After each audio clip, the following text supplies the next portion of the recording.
Jess dan Ren berdiri di luar stasiun kota Haridra. Jess duduk di atas kopernya sambil sedikit membungkuk dan melipat kedua lengan ke dada. Tubuh Jess terselimut mantel hitam yang sangat tebal hingga menudungi kepalanya. Sedangkan Ren berdiri sedikit lebih jauh dari Jess pada batas trotoar dan terus melongo ke arah jalan yang sibuk. "Kau yakin aku bisa mengandalkanmu?" sindir Jess. Ren menjepik dan memutar bola matanya ke atas. Dia ingin menunjukkan bahwa dia sangat kesal.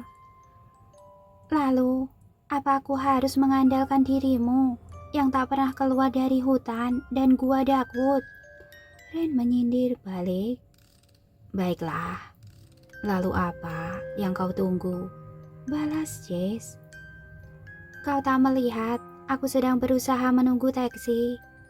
Sayang sekali di kota Haridra tidak ada kereta kuda yang akan mengantarmu kemana-mana, oke? Di sini kita harus menggunakan taksi." Jess hanya mengedik. "Kau terlalu meremehkan aku, Miss Orwell. Kau pikir aku tidak tahu apa itu taksi?" Jess tampak tersinggung. "Sebenarnya, aku mau menawarkan cara yang lebih praktis dan lebih nyaman daripada harus menunggu taksi di pinggir jalan." Jess belum selesai berbicara tapi Ren sudah mengabaikannya. Ren maju lebih dekat ke jalan sambil melambaikan tangan kiri. Di kejauhan terlihat sebuah taksi kuning yang mendekat ke arah mereka.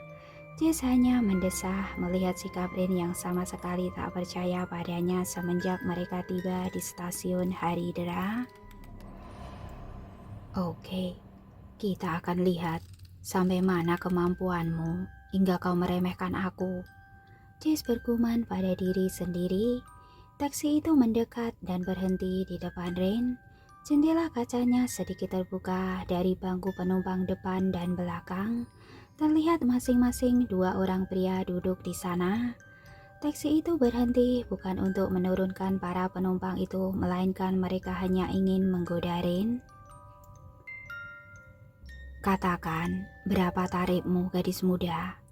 ujar salah satu penumpang yang duduk di bangku belakang dengan senyum merendahkan. Rin kecewa, dia salah mengira taksi itu berhenti untuk mengangkutnya. "Maaf tuan-tuan, sepertinya kalian salah mengira. Aku sedang mencari taksi. Pergilah jika kalian memang tidak ingin turun di sini. Aku bisa mencari taksi yang lain." "Hai Nona, ikutlah dengan kami. Lihatlah dirimu. Kau terlihat tak punya tujuan. Kami bisa membayarmu dan bersenang-senanglah dengan kami." Ren diam-diam mengepalkan tangannya. Dia gertakkan rahang menahan amarah. "Ikutlah dengan kami. Tak akan ada taksi lagi malam ini." Jess hanya melihat mereka dari sisi jalan yang agak jauh dari tempat Ren berdiri. Para penumpang taksi itu bahkan tidak mengira jika Jess dan Ren datang bersama-sama. "Pergilah kalian brengsek!" teriak Ren sambil mundur selangkah dan menjauhi mereka. Akan tetapi salah seorang penumpang mencoba keluar dari taksi dan meraih tangan kiri Ren dengan paksa. Pria itu mencoba menyeret Ren masuk ke dalam taksi. Tiba-tiba Jess berdiri di belakang Ren dan memegang tangan pria itu. Sang penumpang taksi terlihat tak suka. Dia mencoba menepis tangan Jess. Tapi sebelum dia berhasil melakukannya, tiba-tiba saja dia melepaskan tangan Ren dan masuk ke dalam taksi cepat-cepat. Taksi dan para penumpangnya kabur dengan cepat. Ren menoleh ke belakang dan menatap Jess heran. Dalam sekelebat, mata Jess berubah merah menyala dan kini menghitam lagi. Ren hanya bisa melongo. "Apa kau masih mau mencobanya?" Jess menindir upaya Ren. "Atau kau serahkan saja padaku?" Ren hanya bisa melongo. "Lakukanlah, terserah, aku tak peduli." Ren pura-pura kesal padahal sebenarnya dia sangat gemetar ketakutan. "Katakan, kemana tujuan kita?" tanya Jess. Wajah Ren memucat seketika, dia tak bisa menjawab. "Tujuan? Rin mengulangi pertanyaan Jess. Bagaimana bisa? Aku bahkan tak memikirkan kemana tujuanku akan pergi saat ini. Aku bahkan sudah diusir dari kontrakan terakhirku. Kemana aku harus pergi? Ren sangat kebingungan. Dasar gadis bodoh, jangan katakan kalau kau tak tahu kemana tujuanmu. Kau tak punya rumah. Bagaimana kau tinggal sebelum datang ke istanaku? Ren menggetakkan gigi-gigi serinya. Dia hanya mondar-mandir di depan Jess sambil menunjukkan wajah penuh penyesalan. Sebenarnya, aku adalah gelandangan sekarang. Aku tak punya tempat tinggal saat ini. Aku tak punya tempat untuk kutuju. Aku bahkan tidak mengira akan bisa kembali ke Haridra dengan membawamu serta, oke? Ren putus asa. Jess tak membalas ucapan Ren. Pria itu hanya mengeluarkan ponsel dari kantong mantelnya dan menghubungi seseorang. Ren sedikit terkejut ketika mendapati Jess sedang menggunakan ponsel. Ren pikir pria itu sama sekali tak mengenal teknologi. Apalagi selama Ren tinggal di Istana Dakut tak ada jaringan ponsel sama sekali. Bahkan telepon kabel pun tak ada. Katakan sekarang, kita ada di mana? Tanya Jess sambil menjauhkan ponsel dari mulut. Kau tak lihat papan di belakang kita? Sekarang masih ada di depan stasiun Haridra. Kita tak beranjak 1 inci pun sejak tiba di sini. Kau dengar itu? Ujar Jess pada seseorang di sambungan telepon. Baiklah, 15 menit dan tak lebih. Lalu Jess mematikan ponsel dan menyimpannya kembali ke dalam saku mantel. Ren membuka kedua tangannya dan mengangkat kedua bahu. Dia meminta penjelasan pada Jess. Apa? Tanya Jess. Ren hanya mendesah dan dia berdiri di samping pria itu. Barang bawaan Jess cukup banyak, koper-koper besar dan berat berjajar di sekitar mereka. Duduklah atau kakimu akan bengkak, ujar Jess pada Rain yang masih terus berdiri di sampingnya. Aku sangat menyesal yang mulia. Aku tak ada persiapan untuk menyambut kedatanganmu di sini. Dan memang bukan seharusnya tempatmu di sini. Kau tak akan mungkin bisa bertahan di sini. Langsung saja ke inti pembahasan. Apa yang ingin kau sampaikan padaku, Miss Orwell? Aku ingin mengambil hari liburku untuk diriku sendiri. Ren membasahi bibirnya dengan lidah. Kenapa aku masih harus membawamu di hari liburku seperti seorang pengasuh bayi? Keluh Ren. Jadi kau keberatan jika aku ikut denganmu? Ya, sudah kuduga. Kalau begitu, kita bisa berpisah di sini. Kau bisa pergi kemanapun kau suka, dan aku akan pergi kemanapun yang aku suka. Kau sama sekali tak ada beban atau tugas untuk menjagaku selama di sini, karena seminggu ke depan adalah hari liburmu. Jess mengatakan semua itu dengan wajah datar dan sama sekali tanpa rasa takut. Apa kau yakin? Tanya Rain. Kau serius dengan ucapanmu? Bagaimana jika Erika mengetahuinya? Kau tak akan melapor padanya.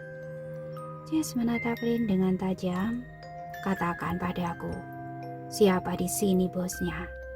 Rin melongo tak percaya. Iya, aku hampir lupa. Karena selama ini semuanya diatur oleh Erika. Aku hampir-hampir melupakan siapa yang membayarku selama ini. Jadi aku tidak akan ragu untuk meninggalkanmu di sini sekarang juga, oke? Pergilah, Miss Orwell. Nikmati hari liburmu, ujar Jess datar. Tanpa ragu lagi, Rin mengambil tas perjalanannya dan menyandangkannya di bahu. Dia berjalan mundur sebelum benar-benar meninggalkan Jess sendirian di depan stasiun. Kau yakin tak masalah jika aku tinggalkan di sini sendirian? Rain, aku bukan anak kecil. Aku pria dewasa dan tak selemah dan sepenakut perkiraanmu. Apa kau lupa siapa yang sebelumnya ketakutan melihatku? Tanya Jess dengan nada yang penuh penekanan.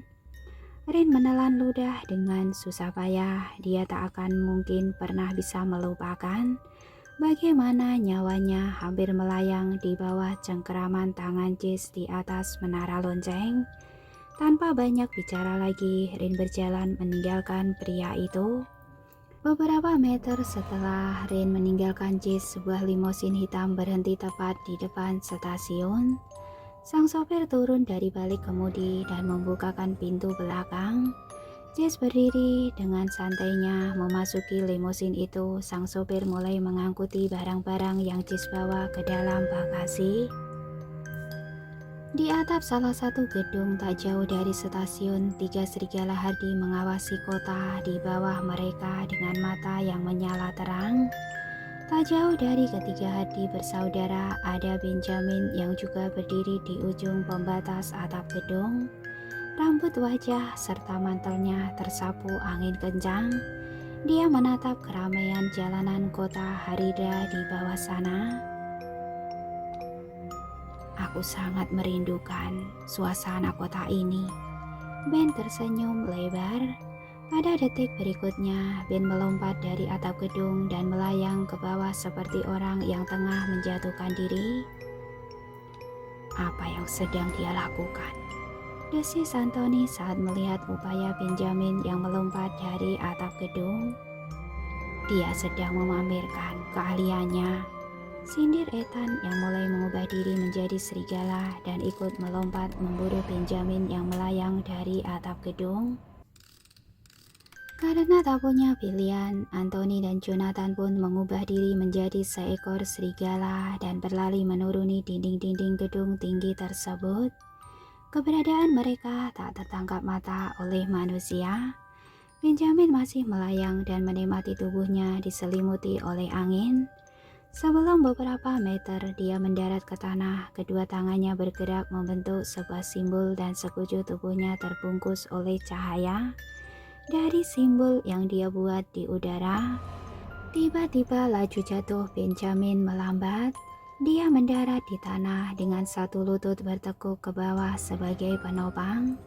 Seorang kurir barang yang mengendarai motor tiba-tiba mengerem motornya hingga sedikit oleng karena saking terkejutnya.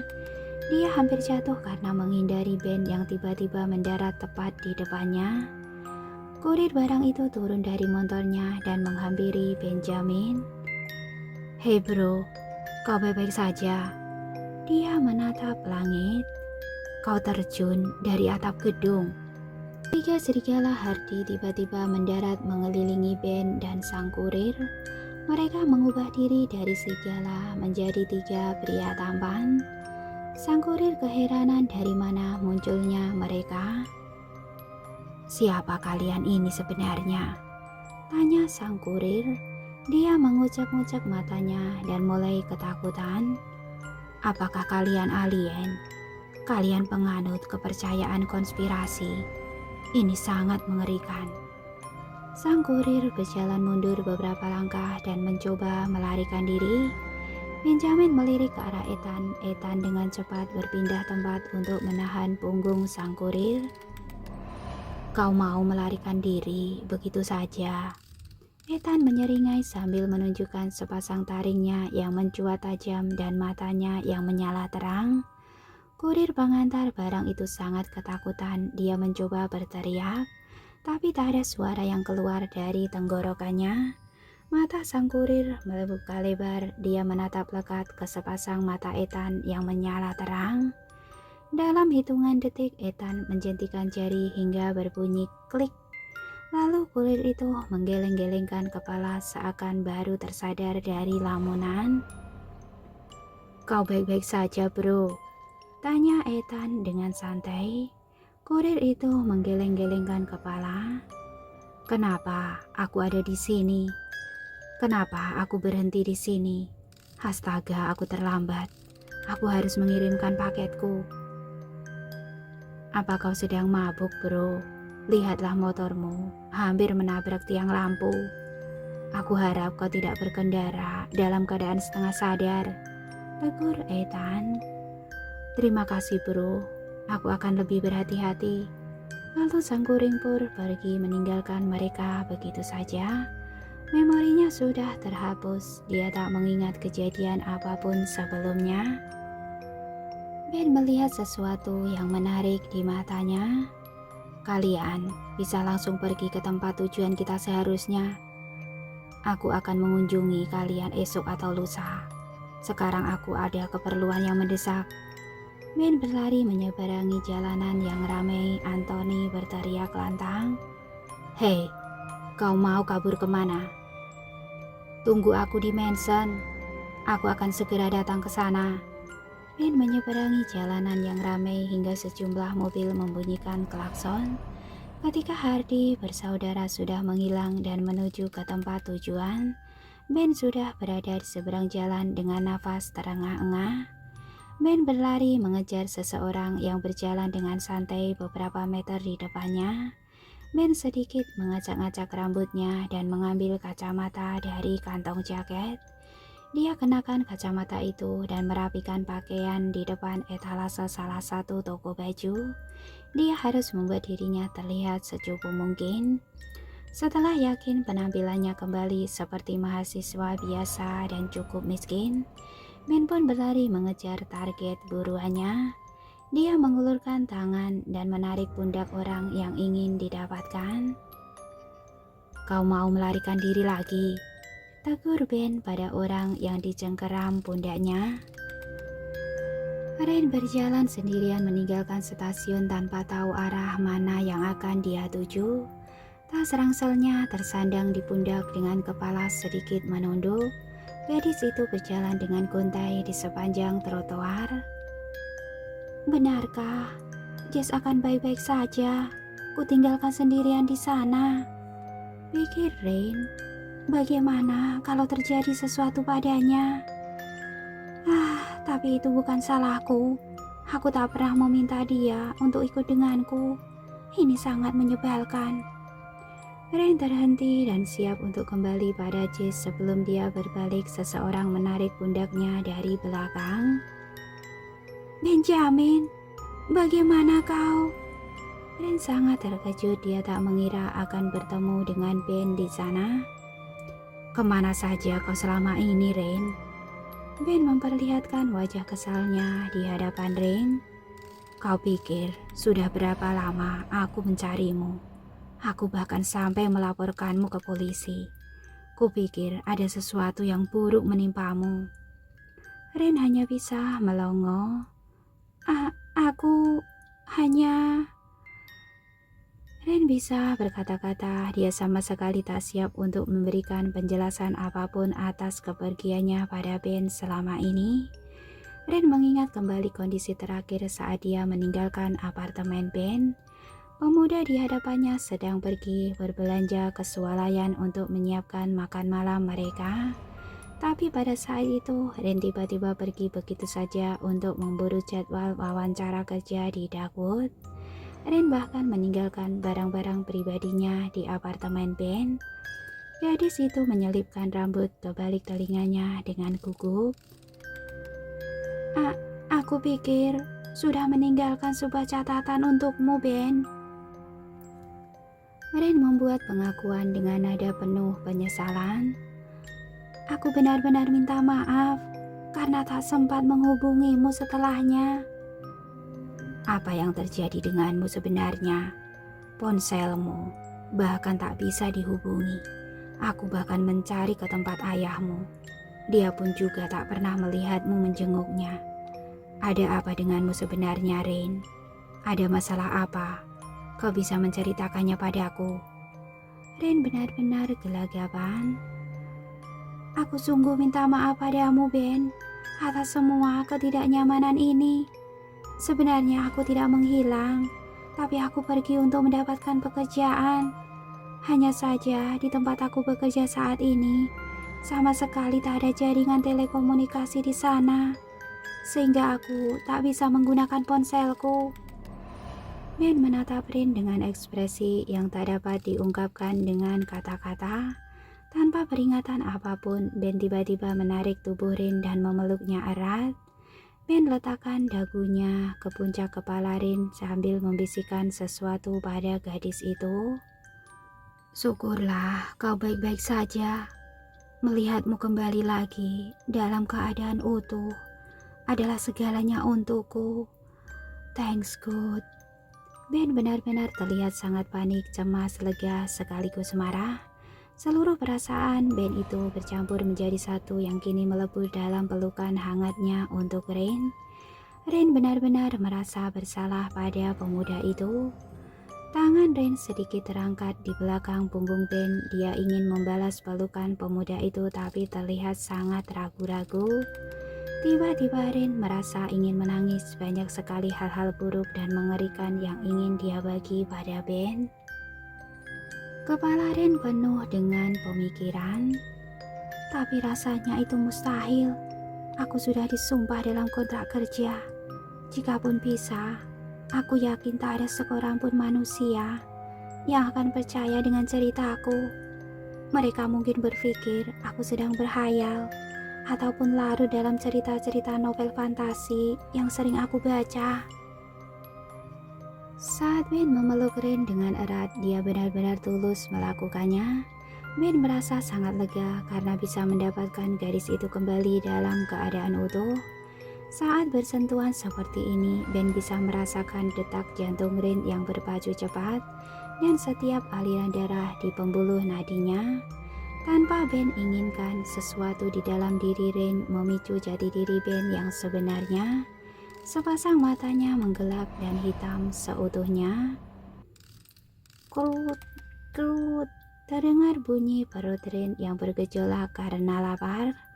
Kesadaran Ben kembali, dia seperti orang linglung dan segera melepas pelukannya pada Rin.